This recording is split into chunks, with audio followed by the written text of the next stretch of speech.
Mais ce temps de prédication, merci pour ta parole, qui est une parole vivante. Merci de toucher nos cœurs, Seigneur Jésus, par ta parole. Alléluia, Jésus. Donc je disais qu'il était parfois difficile de prêcher après Claude.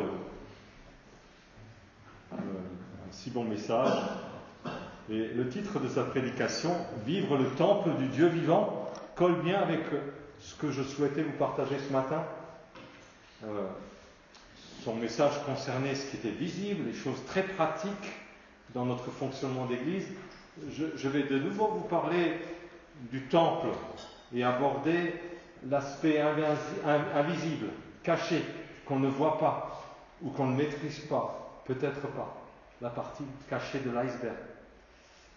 Mais parfois, il suffit d'un seul mot inspiré.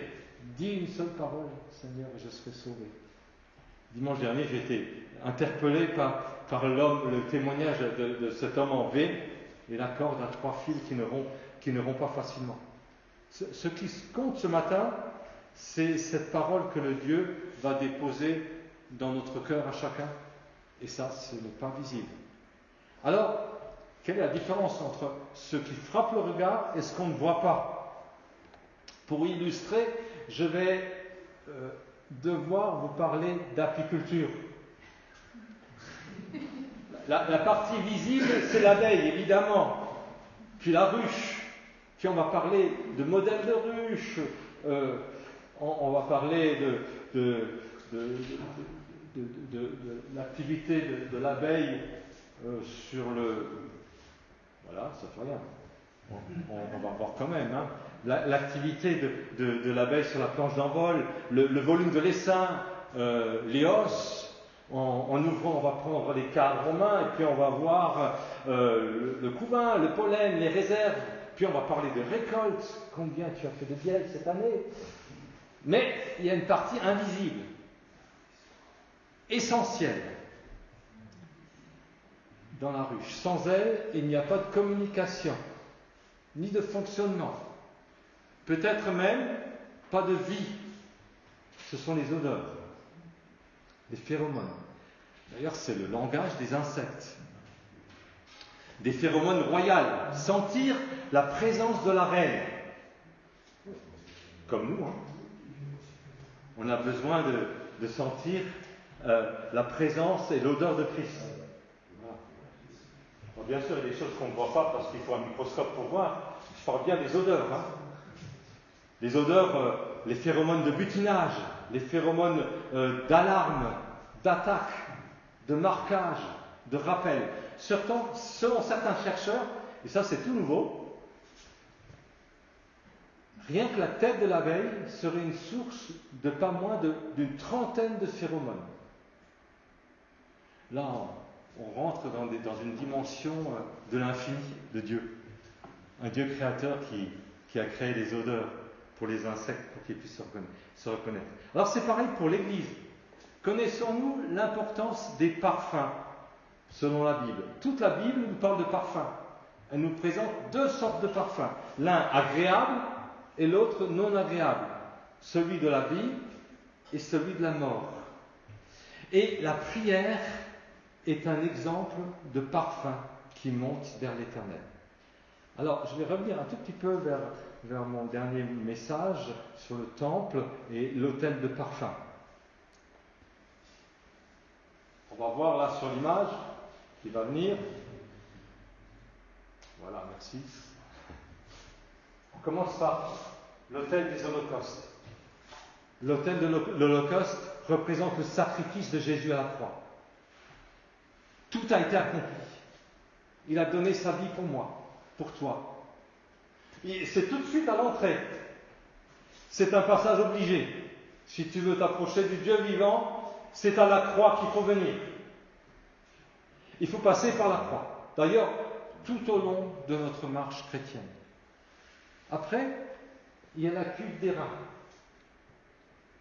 Elle nous parle du besoin d'être lavé, d'être propre. J'ai besoin d'être purifié, sanctifié. C'est une façon de reconnaître que Jésus a tout accompli à la croix et de s'engager à sa suite. Pour moi, la cuve d'airain représente le baptême. Jésus lui-même a donné l'exemple, il a été baptisé par Jean le Baptiste. Et à partir de là, on peut entrer dans le lieu saint, cette partie-là.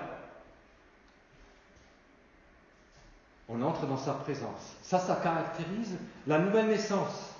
C'est une notion que je ne connaissais pas du tout avant d'être chrétien. Et puis là, il y a tout de suite en entrant la lumière, c'est le chandelier. C'est l'image du Saint-Esprit. Chaque chrétien né de nouveau reçoit les arts du Saint-Esprit. Il n'y a pas de spécialiste. Le spécialiste, c'est le Saint-Esprit. Il n'y en a pas d'autre. Un esprit de lumière. Tout au long de notre vie chrétienne, on a besoin de discernement et de voir clair. Alors, n'éteignez pas la lumière. Paul écrira aux Thessaloniciens, n'éteignez pas l'esprit. Parfois, on pourrait se boucher les oreilles ou fermer les yeux. N'allez pas déterrer des vieilles histoires que vous avez déposées à la croix il y a 2 ans, il y a 5 ans, il y a 10 ans, il y a 15 ans. Si ces souffrances reviennent, venez à la croix en disant « Seigneur, ça, je te l'ai déjà déposé. » Parce que si on déterre ces vieilles choses, on va déterrer des cadavres. Et ça ne va pas sentir bon. La croix, c'est 1 million de fois plus que cet autel, parce que ça, c'était tous les jours qu'il fallait renouveler. Jésus a tout accompli. Mieux, c'est consumé. Ce qu'on a déposé à la croix, c'est brûlé et consumé. Jésus l'a pris sur lui. La cuve d'airain me fait penser aussi que la vie chrétienne est une vie d'engagement où il faut se mouiller. Alors parfois, dans notre monde moderne, on a tendance à vouloir prendre des raccourcis et aller tout de suite dans le lieu très saint. La table des pains de proposition représente la parole de Dieu comme une nourriture de tous les jours, du pain frais, 12 pains pour 12 tribus. C'est pas que pour les prêtres, c'est pour les 12 tribus. Il n'y a pas de spécialiste de la parole. Ça nous concerne tous. Cette parole concerne toutes les générations. Elle te concerne toi, mais aussi tes parents, tes grands-parents, tes aïeux. Toutes les nations, toutes les tribus sont concernées par la parole. Quelqu'un m'a dit, vendredi, j'ai perdu la foi. Alors je lui ai dit, mais tu dois te nourrir. Et la parole annoncée, elle doit nourrir ta foi. Et c'est ton choix. Personne t'oblige à faire ce choix de lire la parole. C'est pareil pour la prière. Tu dois mettre le feu à l'autel de parfum. L'autel de parfum nous parle de la prière et de la bonne odeur pour pouvoir entrer dans le lieu très saint. La prière, l'adoration. Mais il y a un prix à payer. Et Éphésiens 5 nous dit Christ s'est livré pour nous comme une offrande de bonne odeur. Marchez dans la charité, à l'exemple de Christ, qui nous a aimés et qui s'est livré lui-même à Dieu pour nous comme une offrande et un sacrifice de bonne odeur. Dans la Bible, l'odeur agréable est souvent rattachée à la notion de sacrifice. Lorsque Noé débarque de l'arche, il dresse un autel, Genèse 8, verset 20. Il prit toutes les bêtes pures et tous les oiseaux purs et il offrit des holocaustes sur l'autel. Le Seigneur sentit une odeur agréable et le Seigneur se dit « Je ne maudirai plus la terre à cause des humains ». Nos vies sont un parfum de vie ou de mort. Alors il y a un passage qui parle de ça, c'est dans 2 Corinthiens chapitre 2, 14 à 16. Grâce soit rendue à Dieu qui nous fait toujours triompher en Christ. Là le mot triompher, dans la note de ma Bible, il y a marqué qui nous emmène toujours en triomphe. Allusion au cortège triomphal du vainqueur suivi des captifs. Alors, oui, c'est ça. 4, oui, tout à fait. Voilà. Et là, c'est la version parole vivante. Grâce soit rendue à Dieu qui nous fait toujours triompher en Christ et qui répand par nous l'odeur de sa connaissance, Nous sommes en effet pour Dieu le parfum de Christ, parmi ceux qui sont sauvés et parmi ceux qui périssent. Aux uns, une odeur de mort, donnant la mort, aux autres, une odeur de vie, donnant la vie. Ce passage de la Bible nous montre que sur la terre, nous sommes des vases remplis du parfum de Christ. Nous répandons le parfum de sa connaissance et le parfum de Christ. Alors, les conséquences de cela et les réactions sont différentes. Ce parfum apporte soit la vie, soit la mort. La vie pour ceux qui acceptent Christ et la mort pour ceux qui le refusent. Dans ce passage, Paul s'appuie sur une pratique que l'armée romaine employait. Les prisonniers, il s'agit du cortège triomphal du Christ, odeur de vie ou odeur de mort. Les prisonniers de guerre de l'armée romaine étaient emprisonnés jusqu'au jour de leur exécution. Ce même jour, la nation romaine célébrait et honorait ses héros, ses grands chefs militaires. Ça change. Ce jour était déclaré férié pour que la population puisse honorer par des ovations les chefs militaires, les vainqueurs. Et le matin de ce jour, des hommes parcouraient les rues avec des torches enflammées qui répandaient un parfum dans toute la ville. Ce parfum, le vent le transportait dans les maisons en tout lieu. Il annonçait une journée de réjouissance pour les habitants de la ville, c'est-à-dire un parfum de vie. Et ce parfum se répandait alors jusque dans les cellules des chefs militaires ennemis. Ils le respiraient et ils leur annonçaient leur propre mort pour ce même jour. C'était le même parfum qui apportait ce message différent, opposé. La vie pour les uns et la mort pour les autres. Ensuite, le chef militaire qui devait être honoré était installé sur un char, tiré par des chevaux, et puis il parcourait la ville, les rues de la ville, et la foule acclamait ce chef d'une façon triomphale. Et derrière, le char était attaché et traîné dans la rue, le chef ou les chefs militaires ennemis capturés. Christ aussi, et Paul se sert de cette image pour dire que Christ aussi, voilà. Christ aussi a démasqué puis désarmé les autorités et les dominations de l'enfer. Il a exposé leur faiblesse devant l'univers et il les a traînés derrière son char triomphal à la croix. Parole vivante est encore plus fort. Il dit, c'est une Bible un peu amplifiée, il a démasqué puis désarmé toute autorité, tout pouvoir de l'enfer. J'ai un autre exemple pour illustrer le parfum de mort de vie. C'est l'histoire qui s'est passée à Béthanie. Un repas de fête à Béthanie. Une histoire reprise dans les 4 évangiles, avec des différences. Peut-être s'agit-il de 2 onctions, mais on ne va pas ce matin compliquer les choses. On aura peut-être plus d'explications quand on sera tous ensemble au ciel. A priori, 3 d'entre eux, 3 évangiles s'accordent pour dire qu'on est chez Simon le lépreux et que cette Marie est une pécheresse de Béthanie. Ce qu'on sait, c'est qu'il y a sûrement beaucoup de monde au point où des personnes non invitées s'invitent au repas. La fameuse Marie en question. Ce passage a pour titre dans ma Bible l'onction de Béthanie. C'est une histoire remarquable. Dans le monde entier, on parle là de ce qui s'est passé, et encore aujourd'hui d'ailleurs, ce qui confirme les paroles de Jésus.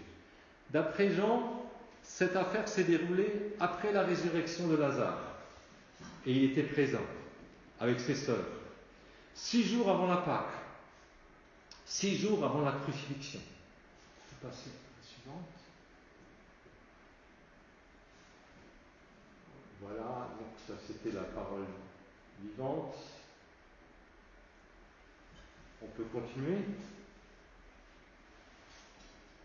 Bien.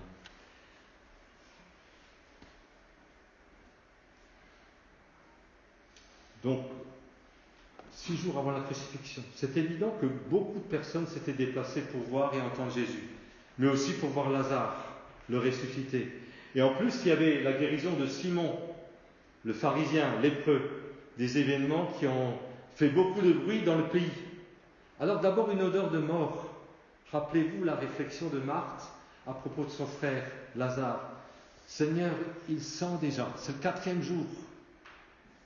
Et dans la maison de Simon, c'est pareil, une odeur de mort. Il y a une trentaine d'années, avec des copains, nous sommes allés distribuer de l'aide en Croatie. Et on avait des couvertures qui nous avaient été données. Et on arrive dans un hospice pour personnes âgées. Je me rappelle encore aujourd'hui de cette ambiance, de ces personnes qui étaient là, et de ce vieil hôpital avec des haricots, là, comme encore tout, des vieux machins qui devaient avoir une 50aine d'années ou plus. Et cette odeur presque insoutenable, où je me disais, plus vite on aura débarrassé, vidé et donné, plus vite on sortira d'ici, parce que vraiment c'était quelque chose qui était une odeur insupportable. Et je peux imaginer que, en lisant sur le net, cette histoire de lèpre, qui symbolise aussi dans la Bible le péché, elle dégage des odeurs nauséabondes, provenant de la chair, rongée par la maladie, des odeurs de putréfaction. Elle rend impure. Les personnes qui en sont atteintes sont mises de côté. En Israël, les lépreux étaient exclus de la société, comme le péché nous exclut de la présence de Dieu. C'est une maladie répugnante et contagieuse. Voilà le parfum que Jésus respire en entrant dans cette maison. Ce lépreux nommé Simon dégage un parfum de mort, et certainement que toute sa maison en est imprégnée. Malgré tout, les soins de son épouse. Et il reçoit l'auteur de la vie, celui qui dégage les parfums du royaume de Dieu. Voilà ce que j'ai lu sur le net. Alors, d'un côté, il y a Jésus, celui qui dit « Je suis la résurrection et la vie ». C'est la puissance de Dieu, une odeur de vie. Et de l'autre côté, la mauvaise odeur, la maladie, la mort, le péché de Marie. Peut-être causé par des circonstances, on ne sait pas. Peut-être qu'une femme contrainte à vivre dans le péché pour subvenir à ses besoins, à cause d'un viol ou d'un mariage forcé, on ne sait pas. Peut-être parce qu'elle a tout simplement été mise à la porte et puis elle n'avait pas d'autre solution pour vivre que de faire ça. Alors, juste très courtement, quelques remarques sur les réactions des différentes personnes de cette histoire, d'après les textes. D'abord, Simon. Tout de suite, une odeur de jugement. Il est scandalisé par le comportement de Marie. Si cet homme était un prophète, il saurait qui et de quelle espèce est la femme qui le touche. Il saurait que c'est une pécheresse. Comment peut-il dire ça? Il a oublié sa lèpre. Sa remarque est une odeur de mort. Il est à côté de la plaque.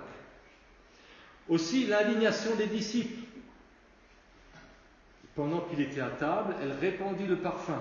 Les disciples, voyant cela, s'indignèrent et dirent « À quoi bon cette perte? On aurait pu vendre ce parfum très cher et en donner le prix aux pauvres. » Une odeur de mort, c'est la réaction de Judas. Alors l'un des 12, appelé Judas Iscariote, alla vers les principaux sacrificateurs et dit « Que voulez-vous me donner et je vous le livrerai ?» Et ils lui payèrent 30 pièces d'argent. Mais le parfum de Marie, c'est une livre de parfum, représente un coût de 300 deniers. Cela équivaut à une année de salaire. À cette époque, les jeunes filles d'Israël préparaient par des achats successifs un vase de parfum de nard pour le jour de leur mariage. Et ce parfum était répandu dans la chambre nuptiale afin d'honorer leur époux. Imagine cette odeur de parfum, ce vase brisé là, dans cette maison où on est là pour manger. Peut-être même que la nourriture a été imprégnée par ce parfum que Marie déversait sur les pieds de Jésus. Marie est dans une attitude de repentance, elle est en pleurs. Elle reconnaît Jésus comme son époux. Elle lui donne tout ce qu'elle a de plus cher. C'est une odeur qui remplit toute la maison. L'odeur de vie est plus forte que l'odeur de mort. Et Jésus, à cet endroit-là, pense et parle de son sacrifice à la croix. En répandant ce parfum sur mon corps, elle l'a fait pour ma sépulture. Je vous le dis en vérité, partout où cette bonne nouvelle sera prêchée, dans le monde entier, on racontera aussi en mémoire de cette femme ce qu'elle a fait. Et 6 jours après, c'est le parfum du sacrifice de Jésus. Victoire totale sur le monde spirituel. Victoire sur le péché, sur la maladie, sur l'injustice. Et Christ est ressuscité. Victoire sur la mort. La mort est vaincue.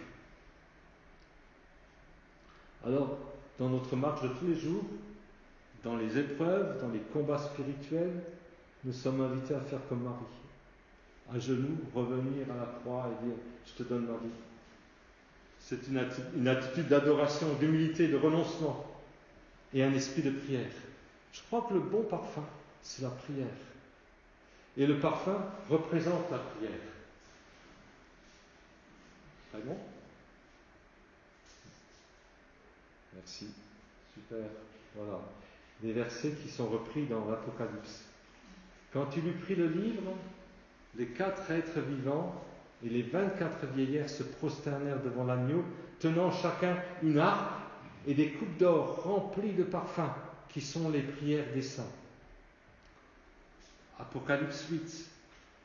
Et un autre ange vint, et il se tint sur l'autel, ayant un encensoir d'or. On lui donna beaucoup de parfums, afin qu'il les offrît avec les prières de tous les saints, sur l'autel d'or qui est devant le trône. Ou encore, la fumée des parfums monta avec les prières des saints, de la main de l'ange devant Dieu. Et je pense à ce psaume 141, il y a un chant, un beau chant qui reprend ce psaume, que ma prière soit devant ta face comme l'encens, et l'élévation de mes mains comme l'offrande du soir. Notre bonne odeur de Christ, c'est la prière. Combien de temps tu passes dans la prière? Heureusement que le Seigneur n'est pas là pour comptabiliser, et on n'est pas là pour comptabiliser. Mais on est chacun concerné. Et il n'y a pas des spécialistes. Il n'y a pas ceux qui sont les prêtres, qui sont ceux qui maîtrisent la parole et la prière. Chacun est appelé. Alors, je voudrais revenir à cet autel de parfum. Et on va passer à revoir quelle est la nature et la composition de ce parfum utilisé sur l'autel. On retrouve cette description dans Exode, chapitre 30, versets 34 à 38. C'est la diapo 10. Le Seigneur dit à Moïse, prends des aromates, du sapté, de l'ongle odorant, du galbanum, des aromates et de l'encens raffiné en partie égale. Tu feras avec cela un encens parfumé, ouvrage de parfumeur. Il sera salé, pur et sacré. Tu le réduiras en poudre et tu le mettras devant le témoignage, dans la tente de la rencontre, là où je te rencontrerai. Ce sera une chose sacrée pour vous. Quant à l'encens que tu feras, vous n'en ferez pas dans les mêmes proportions pour votre usage. Il sera pour toi consacré au Seigneur. Quiconque en fera un semblable pour en sentir l'odeur sera retranché de son peuple. Ce parfum était brûlé sur l'autel placé dans le lieu saint devant le voile. Ce voile a été déchiré, on a entendu l'autre fois. Qui isolait le lieu très saint. Il était à l'extérieur du voile parce que les sacrificateurs faisaient brûler ce parfum chaque jour, 2 fois par jour. Il était 3 fois sacré ou consacré. Dans Nombre, le livre du Nombre, au chapitre 3, verset 4, il est question d'un feu étranger. Aaron et les 4 fils des 2 aînés moururent devant l'Éternel parce qu'ils présentèrent un feu profane devant le Seigneur dans le désert du Sinaï.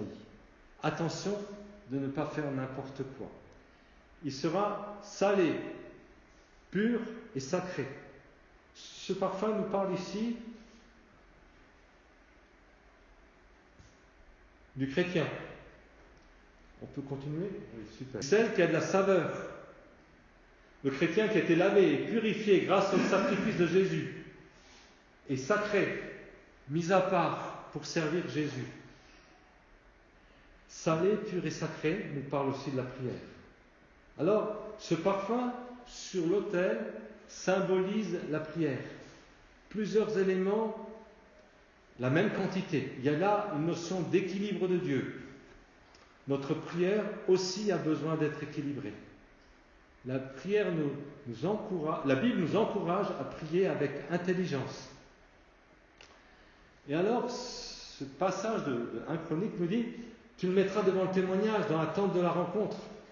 Le parfum représente notre louange, notre adoration, nos prières. Là où je te rencontrerai, dans la tente du rendez-vous.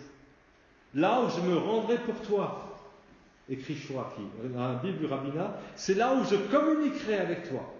Mes amis, il est question ici d'une relation d'intimité avec notre Seigneur, notre Père. Il ne s'agit pas de dire des prières toutes faites, des litanies de prière, mais il s'agit d'une relation. Alors, le sacté, la diapo 12, nous montre quelques éléments de ce parfum. Beaucoup supposent que c'est ce qui a été appelé plus tard le baume de Jéricho.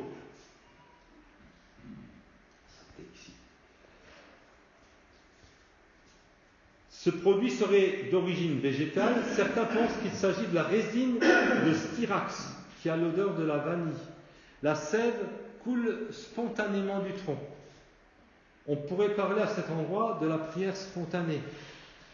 Que Dieu nous aide à être spontanés dans notre foi. C'est aussi une image du Saint-Esprit en nous.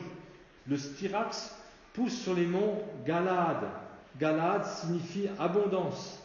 L'abondance du Saint-Esprit. Lorsque Jésus nous parle du Saint-Esprit, il le compare à des fleuves d'eau vive qui coulent de notre sein. Il y a l'ongle odorant. Alors, on ne sait pas trop, ça peut être un autre coquillage. D'après l'hébreu, ça pourrait être le strombe. Certains traducteurs rendent le terme hébreu par onyx, mais on ne peut pas confondre avec la pierre précieuse. La coquille ou ongle odorant ou onyx était composée de différents coquillages qui se trouvaient dans la mer Rouge et qui, brûlés, répandaient un parfum fort agréable. Certains pensent même qu'il s'agissait de la carapace d'un mollusque. C'était un élément de base dans la préparation des parfums en Inde. Un coquillage vivant au fond de la mer Rouge. Dans la prière, il y a quelque chose qui sort du fond du cœur. Voilà. La mer Rouge nous parle aussi du baptême d'eau. Le galbanum, il s'agit d'une résine provenant d'une plante ombellifère qui poussait en Syrie. Lorsqu'on brisait, en Syrie, en Perse ou en Afrique, lorsqu'on brisait une partie de la plante, il en coulait un jus épais, couleur crème, au parfum très puissant, mais aussi âcre, que l'on mêle à d'autres parfums en Afrique. Il fallait couper, broyer l'écorce de l'arbre. Parfois, la prière, c'est ce qui jaillit d'un cœur brisé. Parfois, c'est Dieu qui brise notre résistance. Le psalmiste écrira « Il m'est bon d'être humilié ». Psaume 119, verset 71. Et puis il y a l'encens pur, c'est la plus connue et la plus importante des résines aromatiques. Le peuple d'Israël la recevait de l'Inde par des caravanes arabes, comme l'atteste Ésaïe 60 et Jérémie. L'encens pur était extrait d'un arbre qu'on incisait jusqu'au cœur et on laissait couler cette sève le soir et toute la nuit. C'est l'image de Gethsémané. Jésus est seul et il prie. Remplissons notre solitude par une vie de prière. Alors je vais m'arrêter là et je vais conclure. La prière donc, qui est ce parfum, cette bonne odeur qui nous fait sentir, qui fait de nous des instruments pour que nous soyons l'odeur de la connaissance de Christ, une odeur de Christ. Cette prière nous apprend à cultiver notre relation avec Dieu. La prière nous permet aussi de confesser notre foi. La prière nous permet aussi de proclamer la parole de Dieu. Elle nous permet de nous positionner en Christ et à être le parfum de Christ. La prière nous permet de prendre position dans le monde spirituel. Et sur ce thème, voilà ce que disait notre pasteur Daniel Hébert à l'église à l'Épi. Une église vaut ce que vaut sa prière. Dieu nous appelle à la prière. Et le réveil commence par la prière. En parlant du parfum salé, pur et saint, Daniel Hébert citait ce passage dans 2 Chroniques 7,14. Si mon peuple, sur qui est invoqué mon nom, s'humilie, prie et me cherche, s'il revient de ses mauvaises voies, moi, je l'écouterai des cieux, et je lui pardonnerai son péché, et je guérirai son pays. Je crois que notre pays a besoin d'être guéri. Peut-être nous aussi, à certains endroits. L'Église peut-être aussi. Alors, soyons un peu comme ces disciples ce matin en disant, Seigneur, moi je le fais souvent dans mes prières, apprends-moi à prier. Amen. Voilà, alors si quelqu'un a envie de prier, si des personnes ont envie de prier, faites-le. Soyez libres. Seigneur, je te remets encore ces paroles, ce message. Seigneur, merci parce que ta parole est vivante. Merci de parler à nos cœurs et de nous conduire chacun. Seigneur, tu as des projets de paix, de bonheur pour chacun de nous. Et Seigneur, je suis touché de savoir que tu peux interpeller n'importe qui, n'importe où.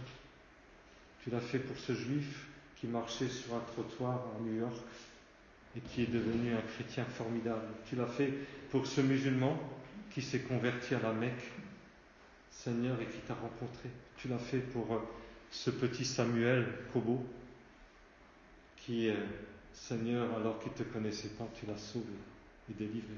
Et tu veux, Seigneur, aujourd'hui encore, changer nos cœurs, changer les vies, appeler des personnes, sauver des personnes. Tu l'as fait pour nous. Je te remercie pour ta parole qui est une parole vivante. Sois glorifié, Seigneur. Conduis chacun de mes frères et sœurs. Je les bénis en ton nom, Seigneur. Remplis-les de ton esprit, remplis-les de ta vie. Et Seigneur, conduis-les à être des instruments entre tes mains. Amen, Seigneur Jésus.